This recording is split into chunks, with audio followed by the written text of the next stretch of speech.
Sarap ng Yummy, ulam natin. Yummy!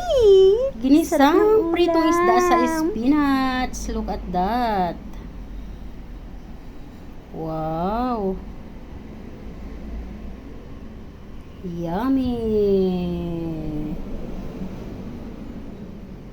Hello everyone. Ayan, nagpunta ako ng Pure Gold at ang saya-saya ko. Meron akong nabili na very fresh na spinach. High of iron. Tita Wena needs it for the hemoglobin. At syempre, meron naman akong harvest na isang piraso sa aking terrace na galing sa aking tanim. Ayan, kaya naman, dahil meron tayong fresh na spinach, ay agad-agad na akong bumili ng fish. At ayan, piniprito ko na nga yan guys. At ibigisa natin yung spinach natin sa ating pritong isda. Ayan. Tip nyo ba? Yung spinach na ginisa sa pritong isda. Ang sarap, diba? Ayan, hindi pa sila mabaliktad. Saka baliktarin muna natin. Off ko muna ang aking camera dahil mahirap pagbaliktad. Nahawak ko rin ang ating camera.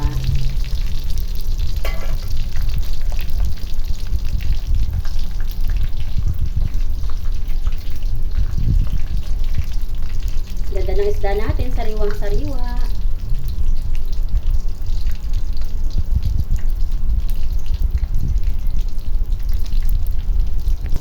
Ayan mga bes, ang ating isda ay crunchy na.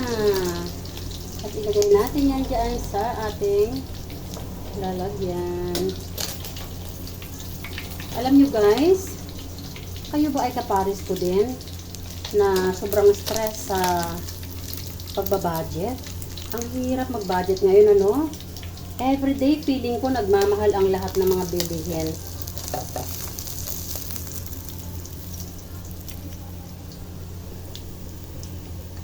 Yung mga nagpo-provide ng ating mga panggastos, stress din sila.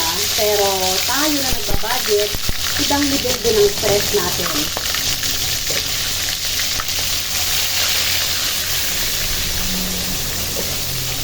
Kaya dapat tayong lahat ay makipag-cooperate sa isa't isa. Sana huwag isipin ng mga nagtatrabaho na nagsusupport sa atin na tayo ay nasa bahay lang. Mahirap din ang mag-budget. Mahirap din ang nasa bahay lang.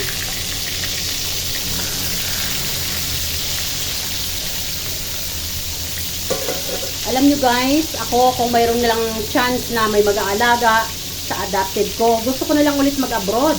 Kasi napakahirap mag-budget dito sa Pilipinas. Napakahirap ng pamimera. May dala-dala kang 2,000 sa supermarket. Yung nabili mo, yung mga nasa listahan mo, pinagkasya mo ng lahat. Mga maliliit na lang na stops yung kinuha mo, hindi mo pa rin mabili lahat. So, napakahirap talaga guys, no?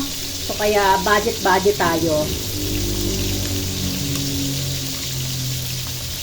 So, kaya alam nyo guys, ako, lahat ng pagbabudget ginagawa ko. At alam ko, ganun din kayo. Kaya, yung mga nakikita ko sa social media na pabongga, birthday pa rin sa kabila ng napakahirap na buhay, napaka-lucky nila. Pero alam nyo ba guys, ako sa panahon ngayon, pa nag-birthday ako, nag-birthday ang adopted ko, imbis na maghanda kami, binibili ko na lang ng kung ilang sakong bigas at ipinamimigay ko sa mga taong mahihirap. Yung tipong mga tao na mas mahihirap pa kaysa sa amin. And yes, tama ang narinig nyo. Mas mahihirap pa kaysa sa amin. Dahil alam nyo ba, hindi naman kami mayaman. Pero ako, laging gusto kong makatulong sa kapwa ko. Kaya, pag may nag-birthday dito sa amin, imbis na maghanda kami, so, ibinibili ko na lang yan guys ng mga bigas at pinamimigay ko para mas makatulong pa ako sa mga ngailangan. So, ayan guys, pagkatapos nito ay ibigisa na natin sa ating spinach. Ang sariwa ng spinach natin. So, ayan guys, tayo ay magigisa na ng ating ginisang pritong isda sa spinach. So, inuna natin yung young ginger. Ilagay na rin natin ang bawang at sibuyas. Gutom na ako guys. Kaya ako nagmamadali na. Kaya halos sabay-sabay nang nilalagay yung mga ingredients na yan. Lalaksan ko na yung apoy. Lalagay ko na sa maximum heat.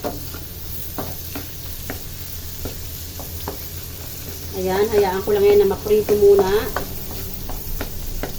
At habang piniprito nga, dahil nga ako ay nagmamadali na, dito ay maglalagay na rin ako ng durog na paminta. Ilalagay ko na rin ang ating kamatis.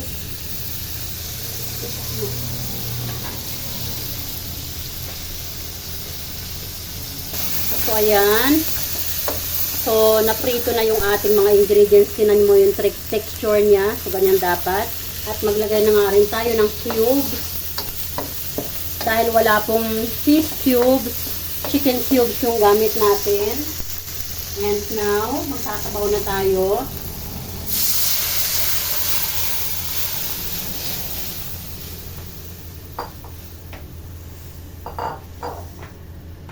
Ilalagay na natin yung ating mga isda.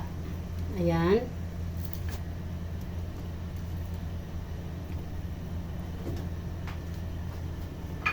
At the same time, para hindi ma-overcook yung isda natin,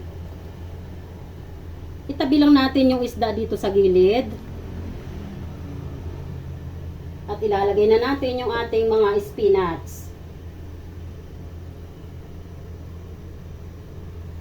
Ayan.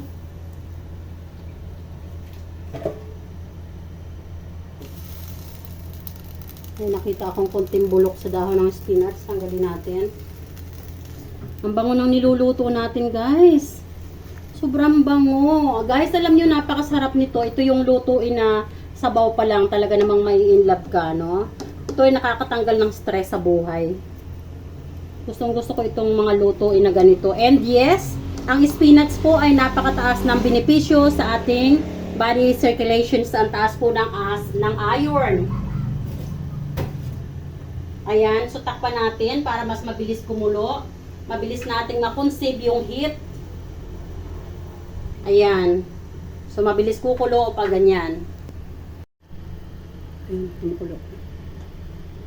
So ayan guys. Para wag ma-overcook ang spinach natin, patayin na natin ang apoy.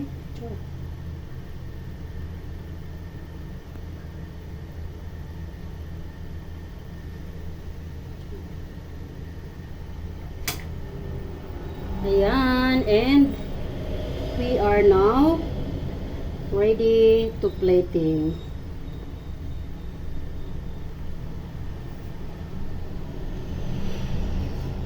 Ayan.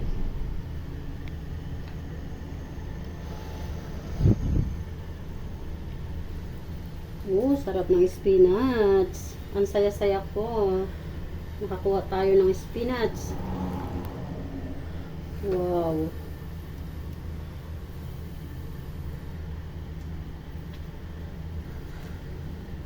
Look at that picture.